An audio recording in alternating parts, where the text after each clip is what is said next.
Good evening, gamers, and welcome to the first of many of what we're calling short takes here. So this is our new kind of video game discussion series.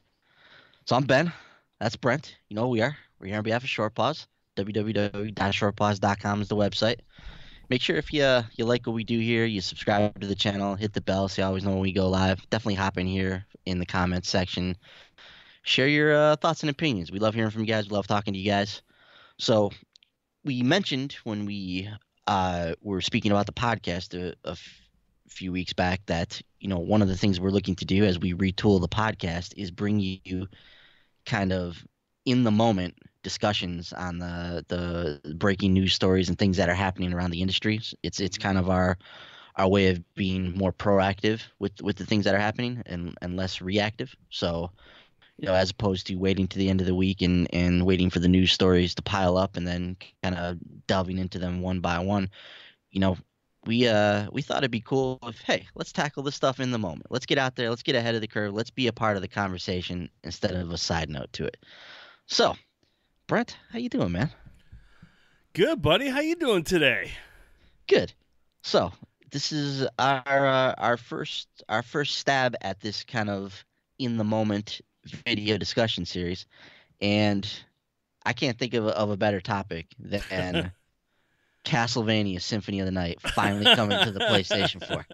No, I'm very excited about the Castlevania collection, but of course we are here to talk about the bombshell announcement earlier today that Sony is softening its stance on crossplay, beginning with Fortnite, and crossplay will be enabled for everything, Brent. Every damn thing that plays Fortnite will now be able to play together. This is obviously a big deal in the industry. This is something that many fans have been clamoring for. This sent shockwaves through the gaming world today. So there's a lot to talk about here. First thing I'm going to start out with though is the statement from Sony themselves. So early this morning I'm minding my business, and then I see something pop across Twitter, and I'm like, what? What is this? So I click on this to read the statement. Like, I'll be damned. So Sony threw up a blog post early this morning. Extended Fortnite crossplay beta launches on PS4 starting today. Cross-platform features are coming to the PlayStation 4. So like I said, this sent the internet into a tizzy. This is the statement, Brent, in its entirety from John Cadera, president and global CEO of Sony Interactive Entertainment. It reads as follows, quote, following a comprehensive evaluation process, SIE has identified a path towards supporting cross-platform features for select third-party content. We recognize that PS4 players have been eagerly awaiting an update, and we appreciate the community's continued patience as we have navigated through this issue to find a solution. The first step will be an open beta beginning today for Fortnite that will allow for cross-platform gameplay, progression, and commerce across PlayStation 4, Android, iOS, Nintendo Switch, Xbox One, Microsoft Windows, and Mac operating systems. That's everybody, Brent. We see the beta as an opportunity to conduct thorough testing that ensures cross-platform play is best on PlayStation, while being mindful about the user experience from both a technical and social perspective. For 24 years, we have strived to deliver the best gaming experience to our fans by providing a uniquely PlayStation perspective. Today, the communities around some games have evolved to the point where cross-platform experiences add significant value to players. In recognition of this, we have completed a thorough analysis of the business mechanics required to ensure that the PlayStation experience for our users remains intact today and in the future as we look to open up the platform.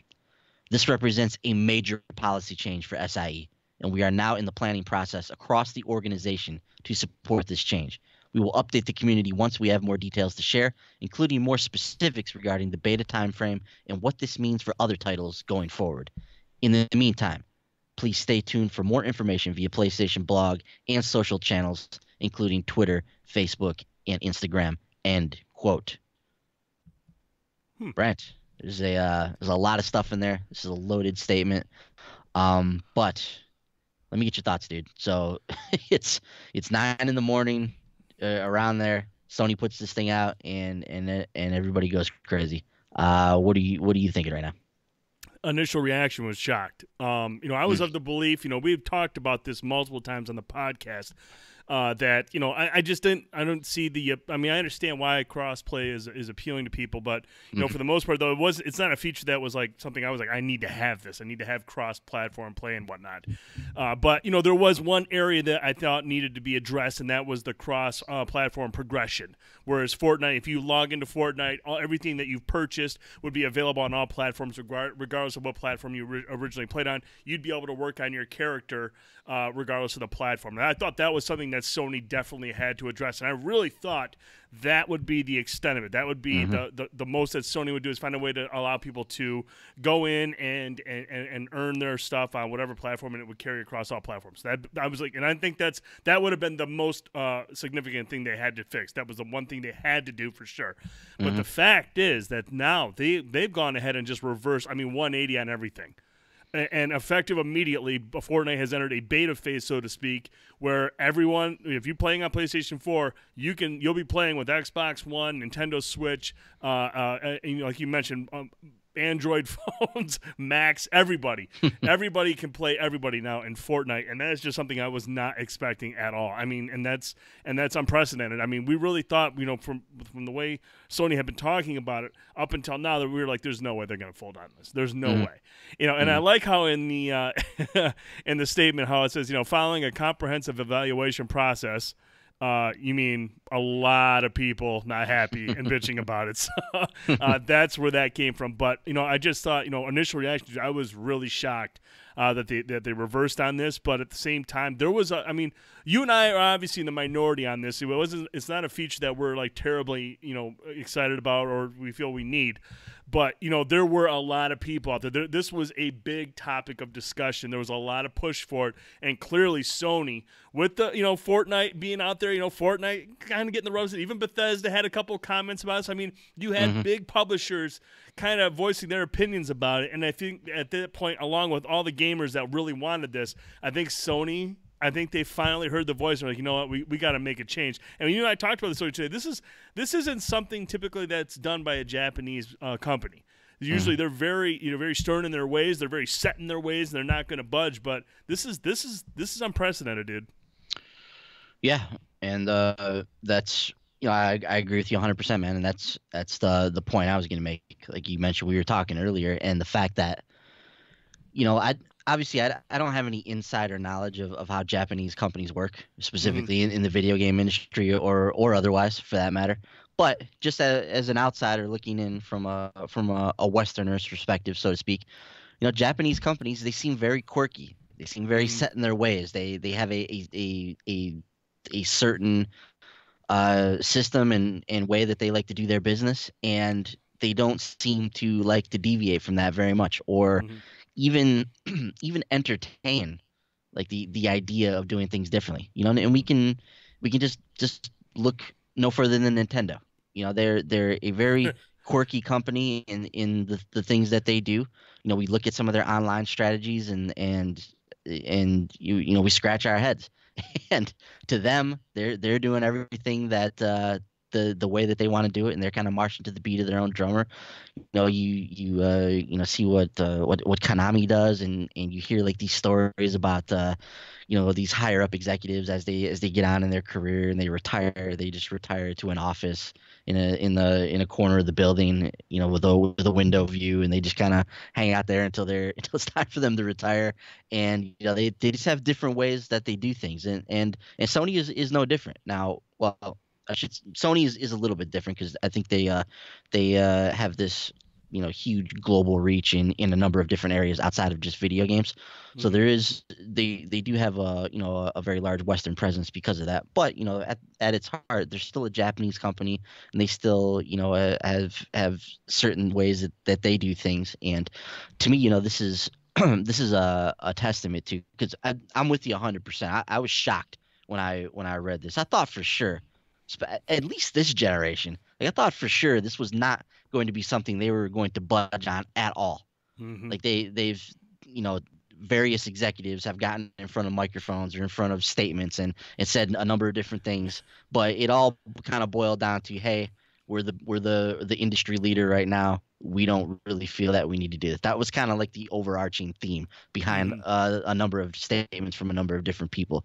It was clear that the executives hadn't had a conversation about this and got their like statement straight because everybody was kind of saying different things. Some of them more boneheaded than others, but yeah, to see them release a statement and be like, hey, we're not only allowing progression, but we're allowing cross play with everybody, and everybody's on the table right now. And they've also gone and said this is not the only game that this is going to happen with. This is Hmm. this is the beginning of the crossplay, saga. And this is just the first domino to fall. So I mean, we can kind of put our heads together and logically pick out probably the next games that are going to get the crossplay treatment. But yeah, to see this company who was very rigid, not even a month ago, on this come out and just do a complete 180. I just think that speaks to some of the leadership that's in this organization. I think of guys like Sean Layden, who has a big say in the company right now. Don't know much about John Cadera. He's obviously the new incoming president, but clearly he had a hand in this as well. So he at least is receptive to feedback or understands Hmm. the kind of ramifications that letting this linger on for too much longer could have. So I think it's a testament to some of those guys in the organization and some of the just clout that they have with the company that they're able to get these kind of initiatives moving forward. When Sean Layden came on, he was like, we'll find a way that we think in the end, people are going to be happy with. Like that didn't sound like, hey, we're just gonna just drop it all and just do crossplay with everything. But yeah, so I'm very very surprised at this dude. No, that's the biggest word. That's the best word to describe this whole thing. Is surprise. Moody in the chat. What's up, Moody? What's up, Moody? So yeah, it's just when that came out today, and and they mentioned select third party games. I mean, we don't Hmm. know if this is going to be encompassing every third party multiplayer focused game. The Call of Duties and Battlefields. We don't know where this is Hmm. going to start. We do know this starts at Fortnite. I gotta believe games like Rocket League are going to be next in line. Minecraft, especially, and Yep. then what's the other one that Bethesda was talking about? Elder Scroll Legends, the Yeah. card game, will probably have that at launch now as well. So it's gonna be interesting to see how this plays out and just how many. And Mudini just said, ask a good question. Any chance for Destiny cross-platform in the future? That's something that's probably on the table now. Now, I mean, obviously that goes through Bungie, and I'm sure they have to look at the PlayStation deal with some of the content with the strike missions. They're supposed to get this content for a year. I don't know how that would work with Xbox and Hmm. PC, where how do you play with your buddies? Then you try to go do Yeah. a strike mission, and they're not going to be able to play it. It'll be interesting to see. This could have an effect on how early access or early DLC deals work in the future if this really Hmm. kind of expands. So I don't know if Destiny's going to be in the as a part of this discussion right away, but I mean they said select third parties, and this could just explode over time. We don't know. But I thought that was really interesting, select third parties. But I think we have an idea of which games will be up first on the docket. Yeah, I think you mentioned the obvious ones there. Rocket League and Minecraft are clearly like the two top contenders to get crossplay after this. They Hmm. already have crossplay in a number of different areas. In fact, Rocket League has crossplay on the PlayStation with PC right now. So being able to like merge everybody together and that I think makes a lot of sense. I've seen a lot of people talking about Final Fantasy 14 as well. One of Oh the yeah. apparently once again, I don't know how the business dealings with this work, but one of the prevailing theories with Final Fantasy 14 is the reason it's not on Xbox is because Sony wasn't allowing crossplay at the time, so it was only able to ever be on the PlayStation 4 and the PC because everything was interconnected. So I don't know if there's any truth to that or if that's I could have swore I read something else about this in the past where it had something to do with the relationship between Microsoft and them in terms of that game, but that's neither here nor there. So that's a possibility of being on the table as well. So I mean, this opens up a huge can of worms. One game that will not be a part of this is Fallout 76. Right. So Right. Yep.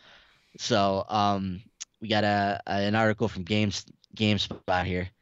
It reads as follows. In its statement announcing crossplay, Sony said crossplay support for Fortnite is just the start of the company's wider plans. This has led to discussion and speculation about what other games may support crossplay. Bethesda's Fallout 76 won't be one of them. Folks, chill. Bethesda marketing boss Pete Hines said on Twitter, I work with a lot of devs and games for whom this is important going forward. Fallout 76 does not support crossplay for a number of reasons. I have no idea if it ever will, but I assure you, it is not on our radar right now as we focus on beta and launch. Bethesda has been saying for a long time now that Fallout 76 will not support crossplay. However, after Sony made its announcement, Hines tweeted, "Well done, Sony," using the clapping hands emoji. Some fans saw this as an indication of hope that Fallout 76 will support crossplay, but it won't, at least not right away. So, and I think this gives us at least an initial hint, Brent, about what this might look like. So, like we said, obviously Fortnite, Rocket League, Minecraft, like these games, this makes sense for. For these big, huge AAA affairs like Fallout 76, there's a lot more that goes into these games than just flipping the switch, so to speak. Right. So where they might be able to do that with a Rocket League or with a Fortnite, some of these big, excuse me, elaborate games, big elaborate open world games like Fallout 76, there's a lot that you got to think about before you flip that switch and open up crossplay to these people. And you mentioned it with Destiny there. Like how many different variables do you have to consider once you open up Destiny to cross-platform support? Not only do you have, like you said, the exclusive content, but then you've got mouse and keyboard players versus people who are using a controller. Like, does that factor in? Like, how do all of these systems play? Do they play nice with one another in a Twitch shooter environment? Like, how does all that work? So there's a lot that goes into these kinds of games, but I think these I don't want to say like smaller games, like Minecraft's a huge game, but these more like, I don't know, niched or nuanced experiences, I think make more sense for crossplay. The other one you mentioned there, Elder Scrolls Legends, and Pete basically alludes to that here. You know, when he says, I work with a lot of devs and games for whom this is important going forward. Clearly, it's important for the Elder Scrolls Legends moving forward, but I think at least in the short term here, I do not see a game like Destiny is supporting crossplay. I don't see a game like Fallout 76 supporting crossplay. You know, so what's your take on all that? Yeah, no, I think it'll be on a game by game basis, you know, and again, I think this could adversely affect how these marketing deals work out in terms of content, because like you said, I'm sure the Destiny one is a major roadblock to allowing that. But if you look at like Call of Duty, what they just announced recently, the PlayStation exclusive maps are only available for 7 days now as opposed to a month. So maybe that's kind of getting us an idea of, hey, here's what we're moving towards, you know, but I mean, that's a multiplayer only game, so I can understand why maybe that window's a little bit shorter. JD, what's up? JD's in the chat. What's up, JD? Dark Shadow Wolf actually had a good point. He goes, usually in a drop in sales would make Sony change their ways, so this is pretty big. I personally don't care about crossplay, but I like the cross progression, and that's something, you know, maybe that's something they could look at in terms of like Destiny cross progression. You want to say you want to go do a raid with your buddies on Xbox, but you don't have your Xbox character up. You can at least take your character. But again, that comes in, what if you have the exotic weapon or an exotic weapon that's only available with the PlayStation deal? So, I mean, that could be, alleviated by just simply saying, hey, look, you can't use this over here, you know, find something else. But you could, in theory, take your character, your hunter that you've worked so hard on one system, and take it over to the other system. I would say that could possibly be on the table before actual gameplay. But, it's just going to depend on a case-by-case basis, but you know, there's a lot to take into, a lot to consider, I'm sure, from the developer standpoint, but there are a lot of developers that are really going to be excited about this, dude.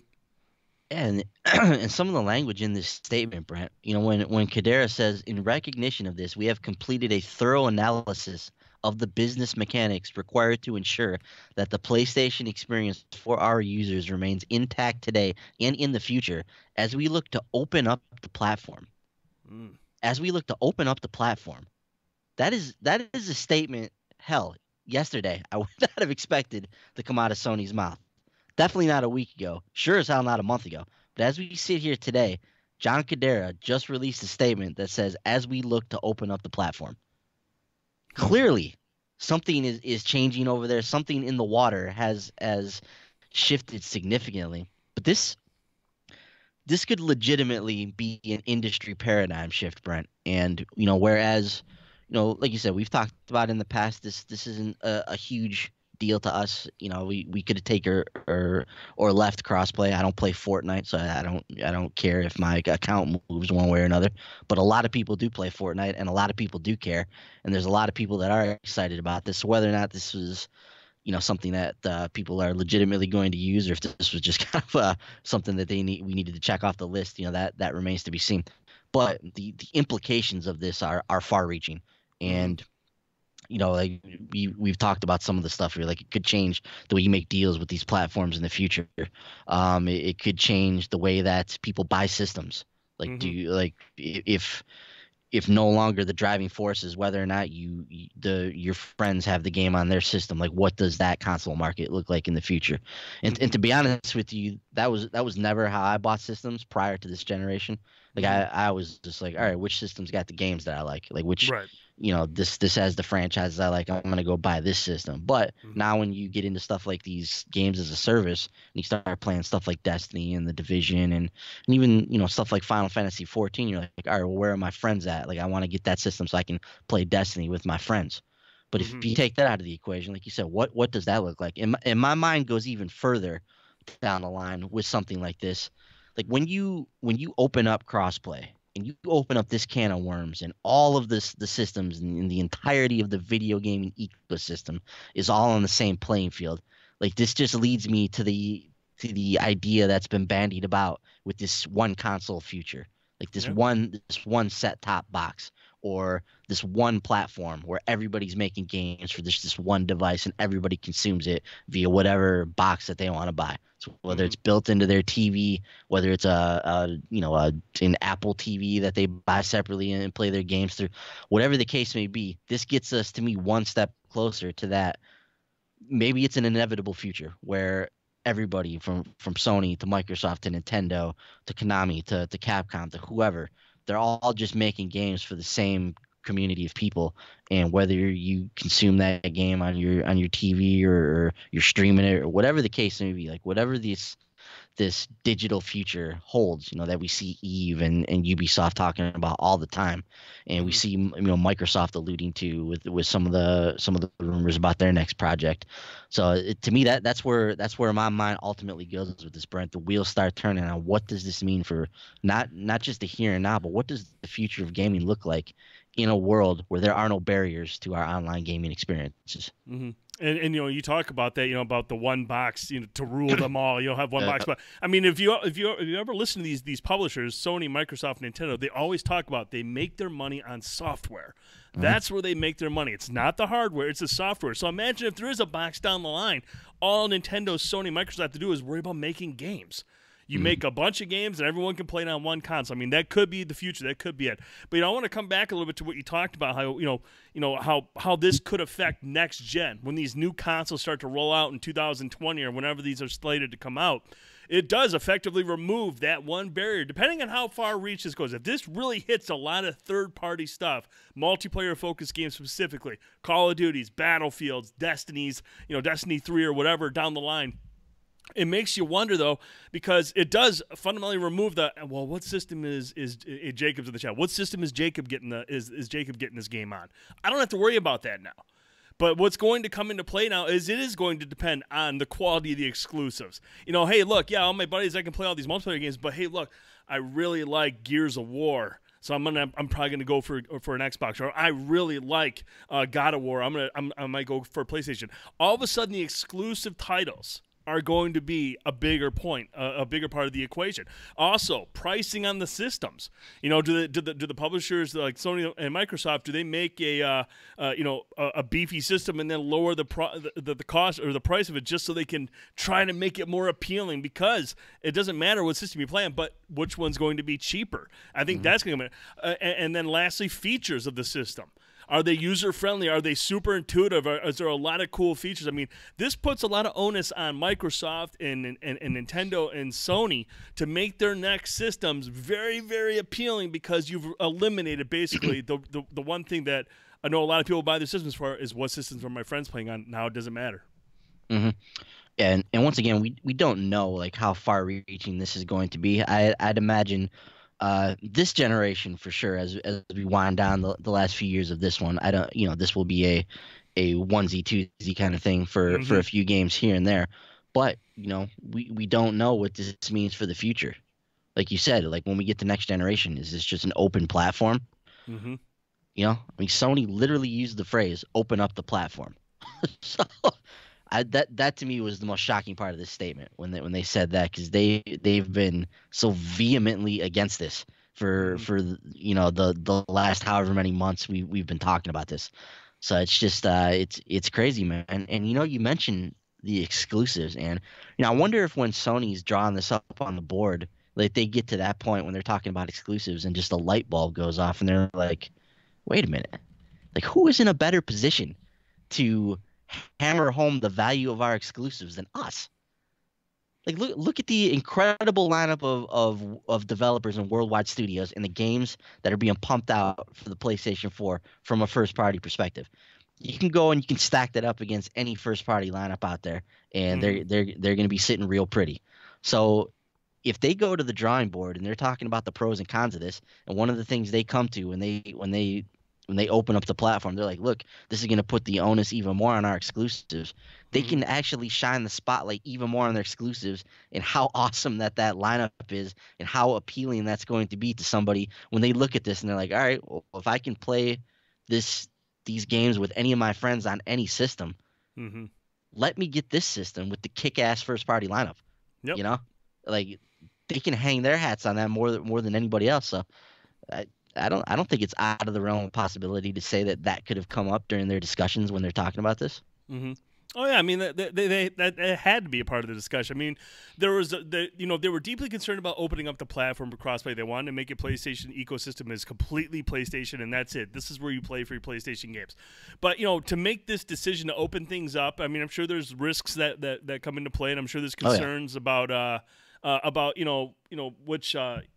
which system you want people to play on. But at the end of the day, yeah, you can sit there and be like, look, we've got a lot of good exclusives coming up. People are going to want to play these games. Maybe we don't have to worry about this so much. Maybe we hmm don't have to worry about this because we do have this. We have this appeal. People love single player games. We have a lot of single player games. And Microsoft, they're not they're not resting on their laurels. I mean, they signed those big developers. Ninja Theory is going to make some awesome single player games. Compulsion games. As much as a letdown as We Happy Few was, I still feel like there are talented developers. So, I mean, Microsoft is banking on that as well. So, I mean, they all have a stable of developers. I still give Sony the edge a little bit, but they all have talented developers, and it's just going to their first party lineups are going to be integral next generation for sure.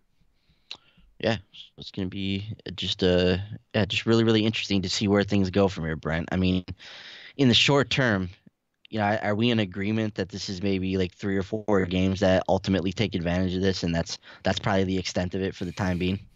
Yeah, I don't think this is going to be something that Sony's going to rush into. They're going to take their time. They want to make sure they're going to look at the feedback. They're going to look at how it affects the network itself.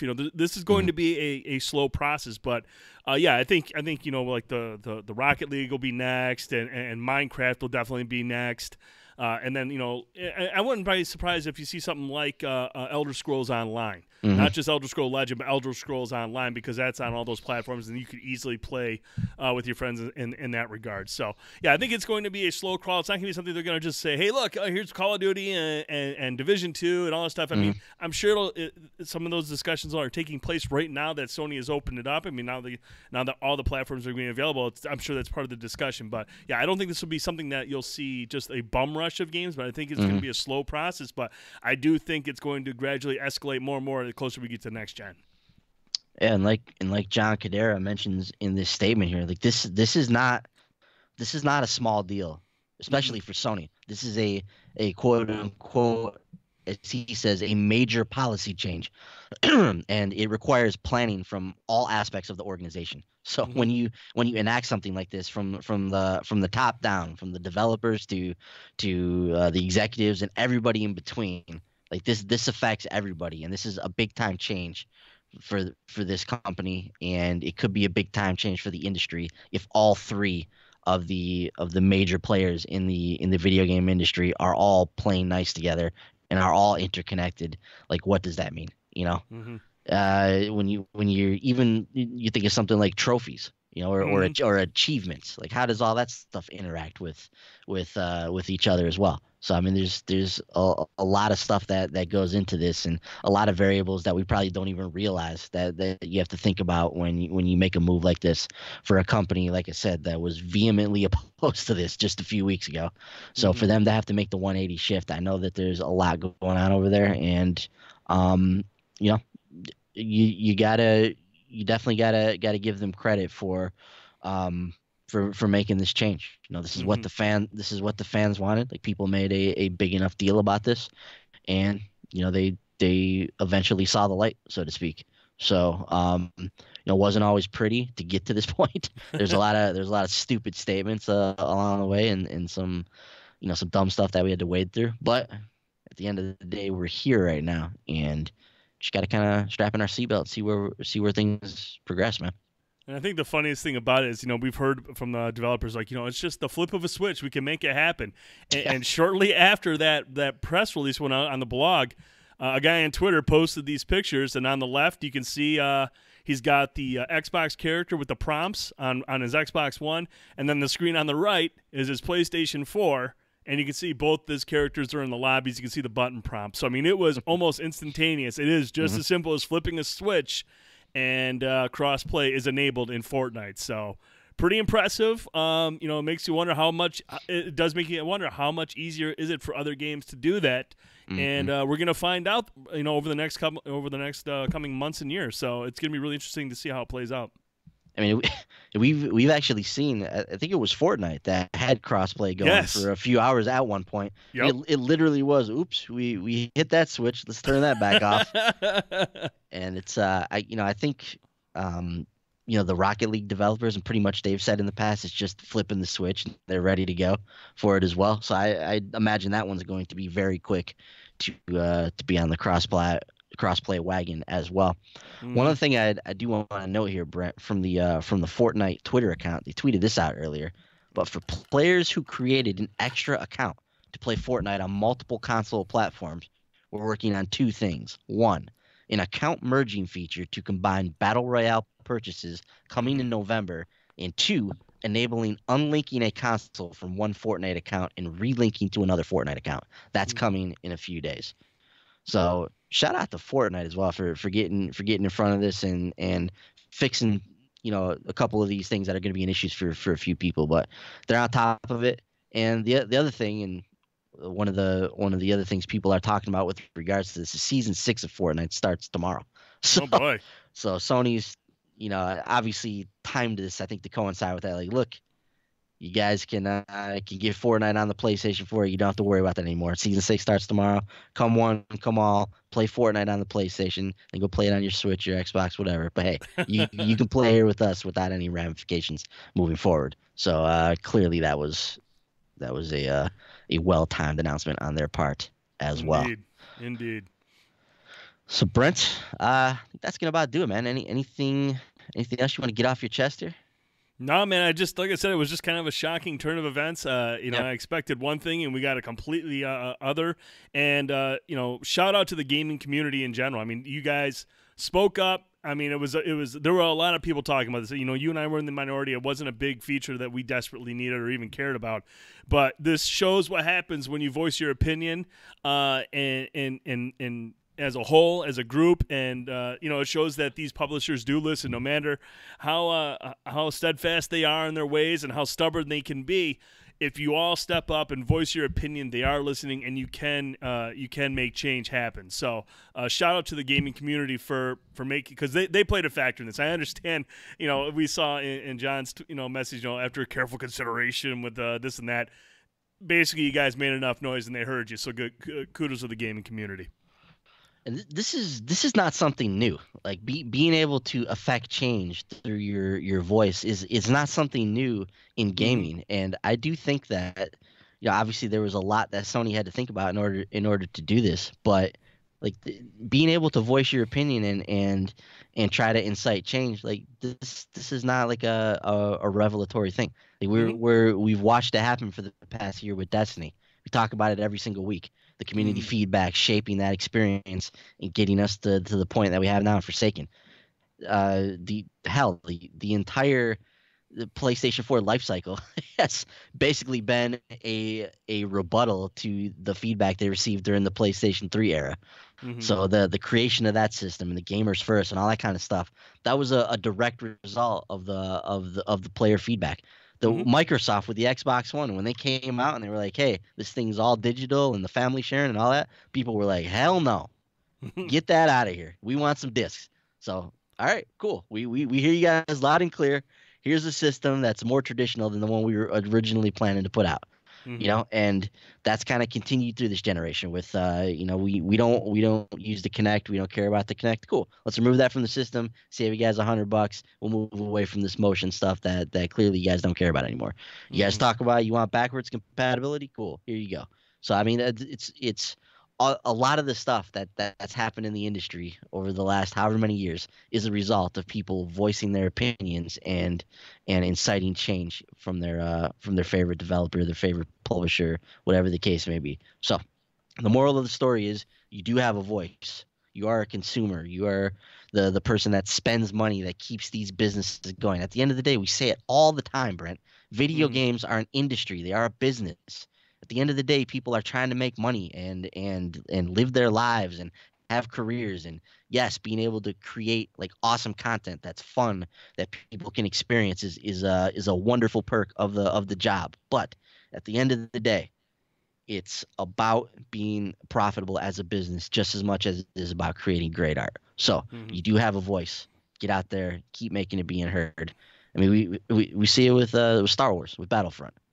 all the Yep. all the hoopla about loot boxes. I mean, the voice of the industry has been booming loud and clear throughout this generation, more so than ever with the advent of social media and the way it's taken over. So, you might think you're insignificant in the grand scheme of things, but you are not. You are one voice in a chorus of many, and if you guys are all speaking the same things, then that's when change occurs. So.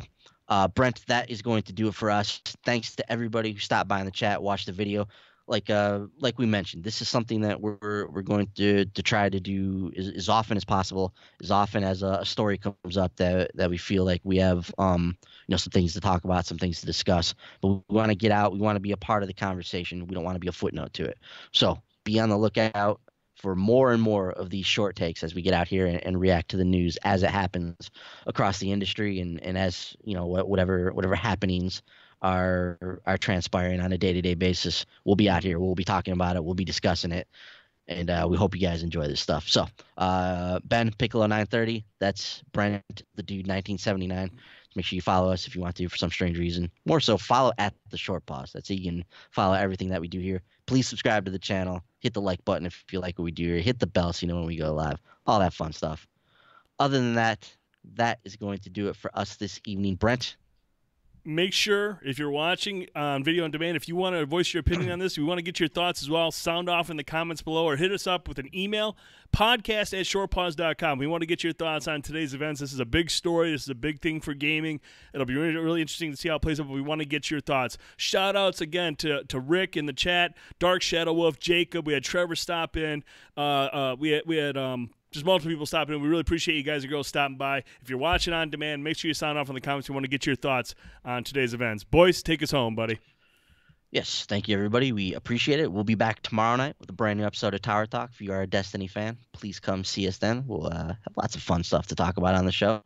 And be on the lookout. The podcast will be back soon. Fret not. We'll be back better, bigger and better than ever. But until Yes, next sir. time, I'm Ben. That's Brent. Thanks for watching. Have a good evening, guys. See you guys.